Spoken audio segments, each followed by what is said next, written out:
Hey everyone, कैसे हो आप सब। स्वागत करती हूँ आपका अपने यूट्यूब चैनल पे जिसका नाम है 24 बायोलॉजी। मैं हूँ निधि मित्तल। थैंक्स टू ऑल जिन्होंने भी मेरा चैनल सब्सक्राइब किया है। एंड प्लीज़ प्लीज़ प्लीज़ अगर मेरा चैनल आपको पसंद है तो लाइक कीजिए, शेयर कीजिए और सब्सक्राइब कीजिए, ठीक है। अब चलिए हम पढ़ते हैं। हम कर रहे थे 11th क्लास का चैप्टर नंबर 1 जिसका नाम है द लिविंग वर्ड। अगर बाहर से डिस्टर्बेंस आ जाती है तो I am sorry for that, क्योंकि ये डिस्टर्बेंस मैं बहुत अवॉइड करती हूँ, बट ये आती ही आती है। बहुत नॉइसी एरिया है बट स्टिल अच्छा एरिया है। Okay, the living word lecture number 6। मैंने आपको प्रीवियस लेक्चर में क्या करवाया था, मैं खुद भूल गई, एक मिनट। हाँ, टेक्सोनॉमी कैटेगरीज के बारे में बताया था, जिसमें मैंने आपको एक सीक्वेंस बताया था। देखा आगे ना आवाज बाहर से, keep pot clean otherwise family get sick, ठीक है। अब आपकी एनसीईआरटी में क्या दिया हुआ है, ये पूरी की पूरी टेक्सोनॉमिक हिराक्री है। हिराक्री मतलब स्टेप्स है। अब आपके एनसीईआरटी में प्यारा सा सुंदर सा टेबल दिया हुआ है जिसमें कुछ 4-5 साइंटिफिक नाम दे रखे हैं, सीधे सीधे बेचारे प्यारे प्यारे से जानवरों और पेड़ पौधों के। मैं आपको वो नाम याद करवाती हूँ, ठीक है। ठीक है, सबसे पहला तो एक टेबल दिया हुआ है, उसमें लिखा हुआ है मैन। बड़ा आसान है। मैन क्या खाता है? सबसे ज्यादा मैन का फेवरेट फ्रूट क्या है? मैंगो। जब आप मैंगो खाते हो तो घर में सारी जगह जहाँ पे भी आप खाते हो वहाँ पे मीठा मीठा मीठा मीठा हो जाता है। फिर वहाँ पे क्या आती है? मक्खियाँ, यानी कि हाउस फ्लाई, ठीक है। और हम किसके बिना नहीं रह सकते? हम गेहूं के बिना, हम आटे के बिना नहीं रह सकते। तो गेहूं, व्हीट, ठीक है। अरे हाँ, मैं तो आपको कहने भूल गई, happy Valentine day you all. जानती हूँ आज एक दिन आगे हो चुका है, आज स्लैब डे है, बट मैं तो कल का आपको आज विश कर दूँ, ठीक है जी। सबसे प्यार से रहो, ठीक है। अब बारी है साइंटिफिक नेम की। भैया देखो, मैन का साइंटिफिक नेम क्या है? होमो सेपियंस। ये तो आप सबको पता ही होना चाहिए कि हमारा जो साइंटिफिक नाम है वो क्या है? होमो सेपियंस। मैंगो का क्या है? ये तो पूरी एनसीईआरटी में आपका छाया ही हुआ है, मैग्नीफेरा इंडिका, ठीक है। हाउस फ्लाई क्या है? ये हमारे घरों में मिलती है, तो इसका नाम है म्यूस्का डोमेस्टिका। डोमेस्टिक, घर में मिलती है, हम चाहे ना चाहे ये मिलती है, तो इट इज म्यूस्का डोमेस्टिका, ठीक है। और वीट का नाम है ट्राइटिकम या triticum, whatever you want to say it. अपनी प्रोनाउंसिएशन अपने साथ रखना, ठीक है। मेरे को तो जो सही लगता है मैं तो वो बोलती हूँ। ट्राइटिकम, एस्टाइवम या वल्गैरिस। एस्टाइवम, ठीक है, मैं एस्टाइवम लिख रही हूँ। ओके जी, ये हो गए इसके साइंटिफिक नेम, ठीक है। यानी कि ये क्या हो गया? जीनस, और ये हो गई स्पीशीज। देखो, keep pot clean otherwise family get sick, मैंने ये दोनों लिखी है। अब हम पढ़ेंगे फैमिली के बारे में कि किसकी कौन कौन सी फैमिली है। होमो मतलब नाम से क्या है? होमो, होमो हो गया ना, तो इसकी फैमिली क्या हो गई? मैन की होमो डी। मैं एम और एन एक जैसा सा लिखती हूँ, पता नहीं क्यों है मेरे नाम में, इसलिए होमोडी। ओके जी, ये हो गई इसकी फैमिली। फैमिली के बाद क्या आता है? ऑर्डर। ऑर्डर क्या है इसका? ट्राइमेटा,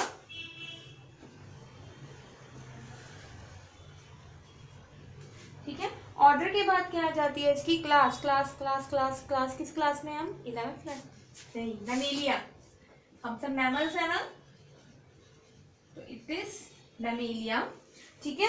उसके बाद फाइलम हो गया इसका कॉर्डेटा, और किंगडम हो गया इसका एनिमल किंगडम।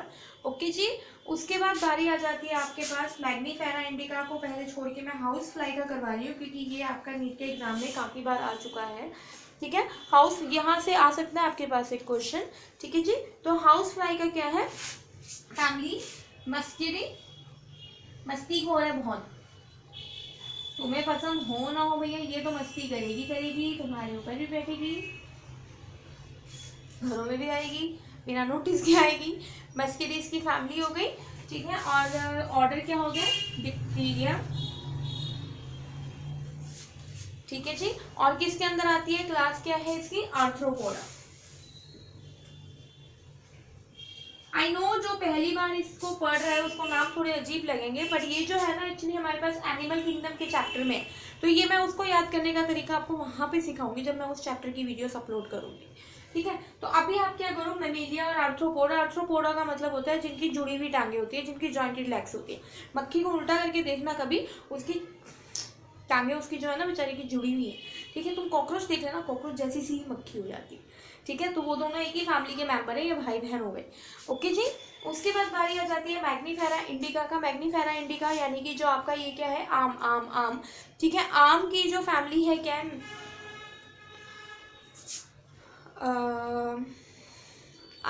आम हमारे लिए अच्छा ना फ्रूट है, हाँ। अनार, एनाकार्डियेसी, अनार बोल रही हूँ, एनाकार्डियेसी,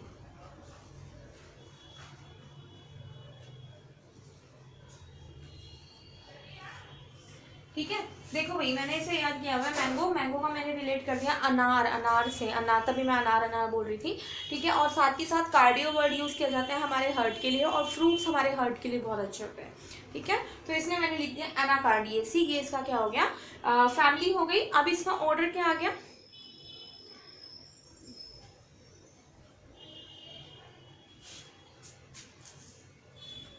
हाँ, सेपिंडेल्स, मैंने कुछ गड़बड़ करी है,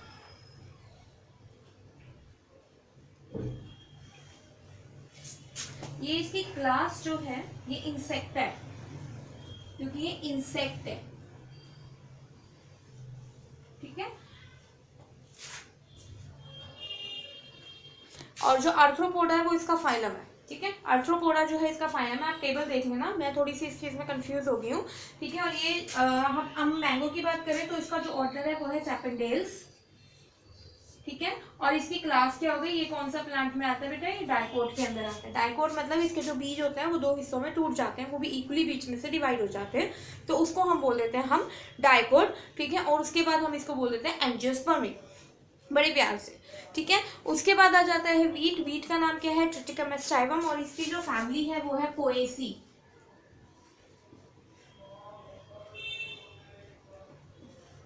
पोएसी पोहा बनता है ना, तो उससे याद रखो पोएसी, चाहे पोहा है चावलों का बनता हो, ठीक है। पोएसी याद रख लेना, ठीक है। उसके बाद क्या है इसका order, Poales,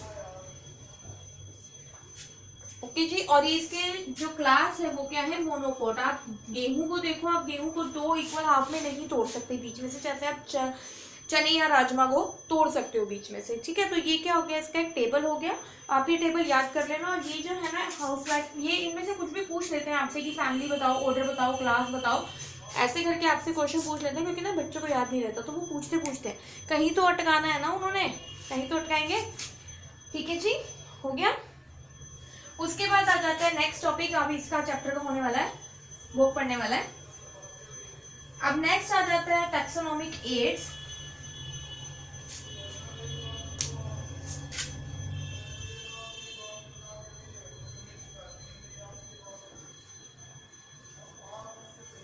taxonomic aids, aids का मतलब क्या होता है, अब देखो हम लोग जो है ये पूरी हिरार्की पढ़ रहे हैं कि फैमिली कौन है, क्लास कौन है, जीनस कौन है, ऑर्डर कौन है, स्पीशीज कौन है, तो ये सब कुछ हमें पढ़ने के लिए किसी ना किसी की या किसी ना किसी रेफरेंस की जरूरत तो पड़ेगी ना। जैसे आप लोग अपनी नीट की जो प्रिपरेशन करते हो, किसको उतना सेंटर मान के पढ़ते हो नीट की प्रिपरेशन करते time, it is the centre, centre is your NCERT, आप उसे फोकस में रख के आप उससे रिलेट करके पढ़ते हो। अदरवाइज तो इतना वास्ट है सब कुछ पढ़ने के लिए कि आपकी शायद दिन रात कम पड़ जाएंगे, लेकिन पढ़ना कम नहीं होगा कभी भी, ओके जी। टैक्सोनॉमिक एड्स का मतलब क्या होता है, दीज आर लाइक, एड का मतलब होता है हेल्प, जो भी हमें हेल्प के लिए चाहिए, जहाँ से भी हमें हेल्प मिलती है, this is a kind of aid, ठीक है जी। टैक्सोनॉमिक एड उसे बोल देंगे जो टैक्सोनॉमी में हमारी हेल्प करेगा, ओके। अब टैक्सोनॉमिक एड यानी कि it is a kind of reference, comparison, जैसे कि हाँ मेरे को आज एक, सपोज कि आज आपको कोई चीज़ मिली तो आप उसे कैसे बताओगे, मान लो कि आपको एक मैंगो का लीफ मिल गई मैंगो की, तो तुम्हें नहीं पता, तुम्हें अभी पता ही नहीं कि ये मैंगो जैसा कुछ है भी, ठीक है। तो तुम्हें जब पता ही नहीं है तो तुम्हारे सामने कोई रेफरेंस भी नहीं है, तुम्हारे सामने कोई एग्जाम्पल भी नहीं है, तो तुम कैसे बताओगे कि भैया ये मैंगो है, नहीं बता सकते ना, तो इसीलिए हमें क्या चाहिए, कोई ना कोई रेफरेंस या कोई ना कोई हेल्प की नीड पड़ती है, उसी को हम बोलते हैं हमारी टैक्सोनॉमिक एड्स। टैक्सोनॉमिक एड्स आपके पास दो टाइप की होती है, आपकी एनसीईआरटी में दिया हुआ है। एक होती है भैया नॉन लिविंग, आप कहोगे लिविंग में नॉन लिविंग जैसी कौन सी चीज आ गई, तो इसको हम डेड लेके चले, जो मर गया वो भी तो नॉन लिविंग हो गया, और एक आ गई आपके पास लिविंग। तो पहले मैं आपके पास आज नॉन लिविंग यानी कि जो डेड है उनको डिस्कस कर लेती हूँ। इसमें आपकी एनसीईआरटी में सबसे पहला दिया हुआ है, क्या दिया हुआ है, हर्बेरियम।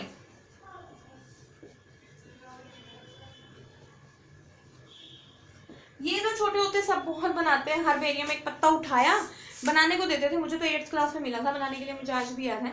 ठीक है, एक पत्ता सा कि हाँ बना के लानी है, 5-6 पेजेस पे चिपका के लानी है, पत्ते मिले चिपकाए, ठीक है, उसके ऊपर क्या कर दिया, नाम लिख दिया, अगला पेज पे फिर चिपकाए, ऊपर नाम लिख दिया।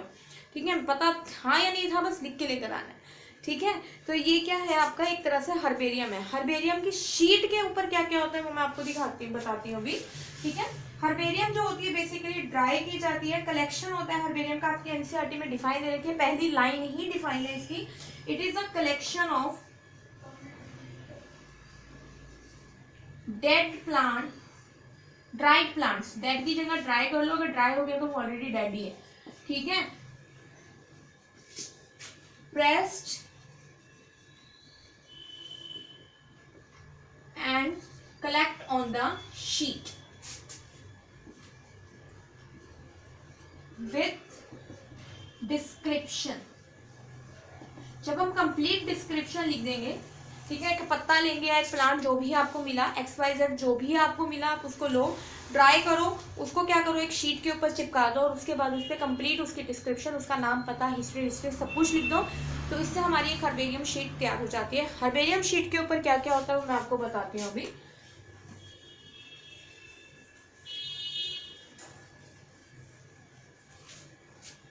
See, suppose this is your herbarium sheet। अगर आप गूगल पे सर्च करोगे आपको मिल जाएगी। ठीक है, यहाँ पे सपोज कि आपको कोई प्लांट मिल गया, पता नहीं ये पत्ते से मैं कैसे बना रही हूँ आज।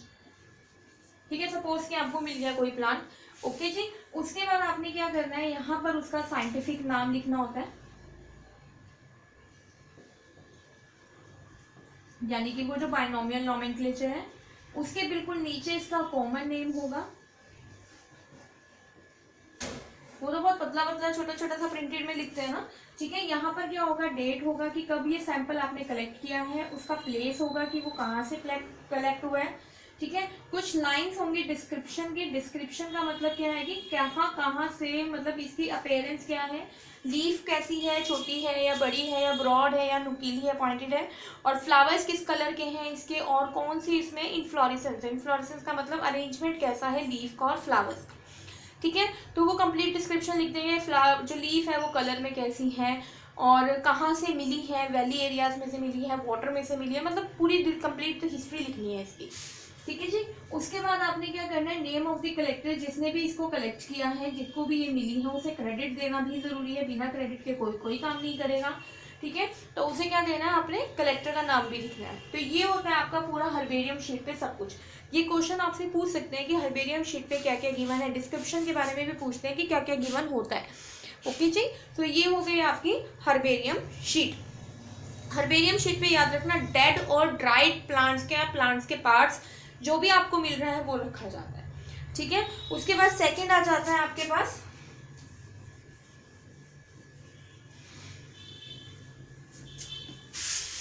म्यूजियम।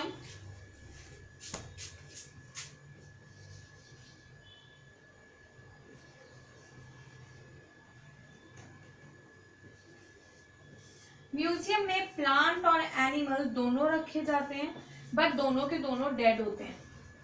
छोटा सा म्यूजियम आप लोगों ने अपनी स्कूल की लैब में देखा है, कहीं किसी अलमीरा में या किसी कबर्ड में जो है आपका, जहाँ पे मैंने पढ़ा है वहाँ पे तो है, सारी जगह है जहाँ पर भी मैंने पढ़ा है। ठीक है, स्कूल्स में तो वहाँ पर सारी जगह आपको छोटा सा मिनी म्यूजियम दिखेगा, जहाँ पर प्लांट्स और एनिमल्स दोनों को रखा जाता है in form of preserved form. ठीक है, अब प्रिजर्व कैसे किया जाता है, प्लांट्स को भी किया जा सकता है और एनिमल्स को भी। प्लांट्स को तो बेसिकली ड्राई करके चिपका दिया जाता है, जैसे हर्बेरियम बनाई गई है, लेकिन कई जगह प्लांट्स को क्या किया जाता है, किसी प्रिजर्वेटिव में, आप सबने अपनी लैब्स में देखा होगा, ठीक है, जिसने नहीं देखा वो जाकर देख लेना। एक ऐसा सा कुछ जार सा होगा, ठीक है, इसमें कुछ भी रखा हो, एक ग्लास स्लाइड रखी होगी, बड़े वाली ग्लास स्लाइड, ठीक है, उसके अंदर आपका प्लांट या एनिमल को क्या कर रखा होगा, बांध रखा होगा थ्रेड से, पतले पतले, डेड है इसलिए कोई दर्द नहीं होगा, ठीक है, और साथ ही साथ इसके अंदर एक सॉल्यूशन डाल देते हैं और वो सॉल्यूशन को हम बोलते हैं प्रिजर्वेटिव। और ये प्रिजर्वेटिव बेसिकली होता है फॉर्मेल्डिहाइड। किसी को नहीं पता तो केमिस्ट्री से पूछना, SCHO पता होगा वैसे अब तक तो।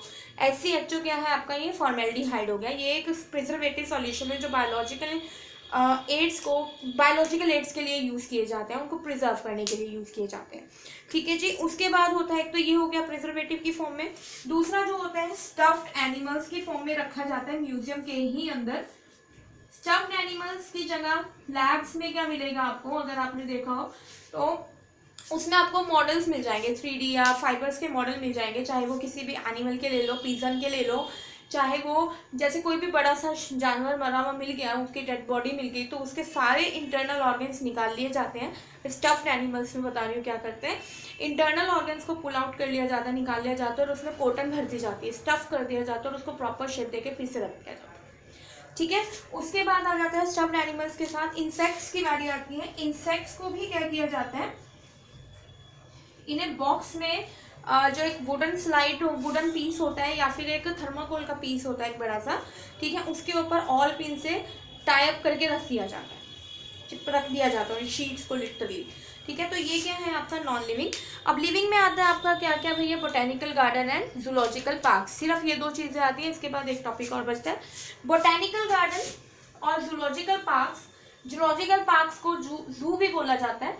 मैं इस हफ्ते ट्राई कि मैं एक बोटेनिकल गार्डन में जाऊंगी, वहाँ मैं वीडियो बनाऊंगी और वो मैं आपके लिए अपलोड करूंगी, ठीक है।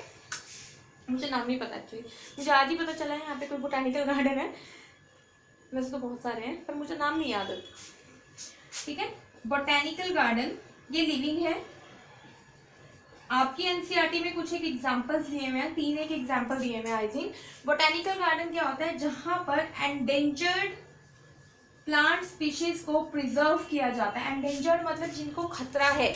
बोटेनिकल गार्डन्स में क्या होता है, जो आपके स्कूलों में नॉर्मल गार्डन है ना, वो भी एक तरीके से बोटेनिकल गार्डन होता है, लेकिन बस बोटेनिकल गार्डन्स में क्या किया जाता है, जो इम्पोर्टेंट और जो बाहर से आने वाले भी प्लांट्स या प्लांट्स होते हैं, सॉरी एनिमल्स के प्लांट्स होते हैं, उनको उगाया जाता है, उनको प्रॉपर केयर की जाती है और उनके नीचे ना एक बोर्ड लगा दिया जाता है जिसपे उसका साइंटिफिक नाम, उसका कॉमन नाम और उसका लोकल नेम लिखा होता है, ठीक है। अगर मुझे कुछ ऐसा मिला तो मैं आपके लिए वीडियो पक्का अपलोड करूँगी, ठीक है।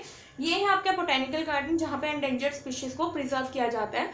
और इसके कुछ एक एग्जाम्पल हैं, जैसे आपकी एनसीईआरटी में दिया हुआ है Q garden, Q botanical garden, ये है आपका लंदन में, सबसे बड़ा है ये, हाँ।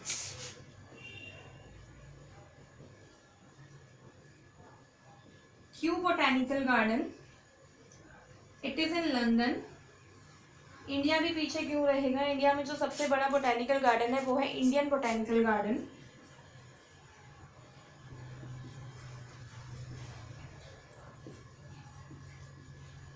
ये है हावड़ा यानी कि कोलकाता में, देखना एनसीईआरटी में ये नाम दिए हुए हैं आपके पास। और एक है लखनऊ में, लखनऊ में भैया बहुत ही ज़्यादा रिसर्च इंस्टीट्यूट है, उसका नाम है national botanical research institute. Yes,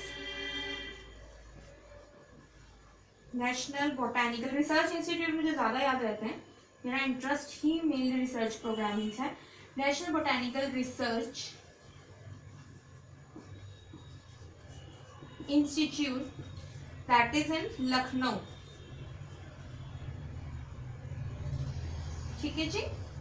यहाँ पे बहुत सारे रिसर्चेज होती हैं, बहुत सारी रिसर्च तो कभी रुकती नहीं है, याद रखना।